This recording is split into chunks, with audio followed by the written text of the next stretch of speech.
ఏపీలో వాలంటీర్లు కొనసాగుతారా లేదా? వాలంటీర్ల కొనసాగింపుపై ప్రభుత్వం ఆలోచన విధానం ఎలా ఉంది? వాలంటీర్లపై చంద్రబాబు పవన్ చేసిన వ్యాఖ్యలు వారి మంచికా చేటుకా? అసలు ఏపీలో వాలంటీర్లు కొనసాగుతారా లేదా? నిజానికి ఏపీలో పెన్షన్ పంపిణీ ప్రెస్టేజ్ ఇష్యూగా తీసుకుంది ప్రభుత్వం. ఎలాంటి ఇబ్బందులు లేకుండా అందరికీ ఇంటి వద్దనే అందించింది. ఈ కార్యక్రమంలో సీఎం చంద్రబాబు నుంచి మొదలు పెడితే సాధారణ ఎమ్మెల్యేల వరకు అందరూ పాల్గొన్నారు. అయితే ఈ కార్యక్రమంలో ఒక్క వాలంటీర్ కూడా ఇన్వాల్వ్ కాలేదు. ఎలాంటి గందరగోళం వివాదం లేకుండా సింపుల్గా సచివాలయ ఉద్యోగులతోనే ఈ కార్యక్రమాన్ని నిర్వహించింది ఏపీ ప్రభుత్వం. కట్ చేస్తే ఎన్నికల సమయంలో ఎన్నికల కోడ్, హైకోర్టు ఆదేశాలకు అనుగుణంగా వాలంటీర్లను సంక్షేమ పథకాలను అందజేసేందుకు దూరంగా ఉంచింది ఈసీ. ఈ సమయంలో వృద్ధులు, లబ్ధిదారులంతా గ్రామ సచివాలయాలకు వెళ్లి డబ్బులు తీసుకోవాల్సి వచ్చింది. అధిక ఉష్ణోగ్రతలు, వడగాల్పుల కారణంగా కొంతమంది వృద్ధులు కూడా ప్రాణాలు కూడా విడిచారు. అయితే ప్రభుత్వం పెద్దలు, సచివాలయ ఉద్యోగులు ఇంటింటికి వెళ్లి పెన్షన్ అందించడం కుదరదన్నారు. అలా చేయడం సాధ్యం కాదన్నారు. కానీ చంద్రబాబు ఇప్పుడు ఆ అసాధ్యాన్ని సుసాధ్యం చేసి చూపించారు.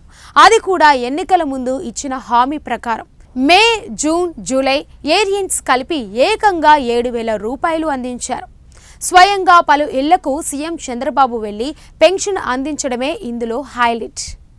ఇక రాష్ట్ర వ్యాప్తంగా ఉన్న 1,25,000 మంది గ్రామ వార్డు సచివాలయ సిబ్బంది మాత్రమే ఇందులో పాల్గొన్నారు. ఒక్కొక్కరు 50 మందికి పెన్షన్దారులకు నగదు అందించారు. కొన్ని చోట్ల అంగన్వాడీ, ఆశా సిబ్బంది సేవలు కూడా ఉపయోగించుకున్నారు. అంతా బాగానే ఉంది. కానీ ఇక్కడో ప్రశ్న తెరపైకి వస్తుంది. అదేంటంటే ఈ కార్యక్రమంలో వాలంటీర్లను ఉపయోగించుకోకపోవడం దేనికి సంకేతం? ఇకపై వారిని ఈ సేవలకు ఉపయోగించుకోరా? వారి పరిస్థితి ఏంటి అనేది ఇక్కడ ప్రశ్న. చంద్రబాబు ఏమో ఎన్నికల ముందు వాలంటీర్ల ఉద్యోగాలకు తానే గ్యారంటీ అన్నారు. వారికిచ్చే జీతాలను 10,000కు పెంచుతానని అన్నారు. మరిప్పుడేమో అసలు తమను పట్టించుకోవడం లేదంటున్నారు వాలంటీర్లు. ప్రభుత్వం నుంచి తమకు ఎలాంటి ఆదేశాలు అందలేదని, అందుకే తాము ఈ కార్యక్రమంలో పాల్గొనలేదని అంటున్నారు. అటు పవన్ అయినా ఇటు చంద్రబాబు అయినా ఒకటే మాట చెబుతున్నారు.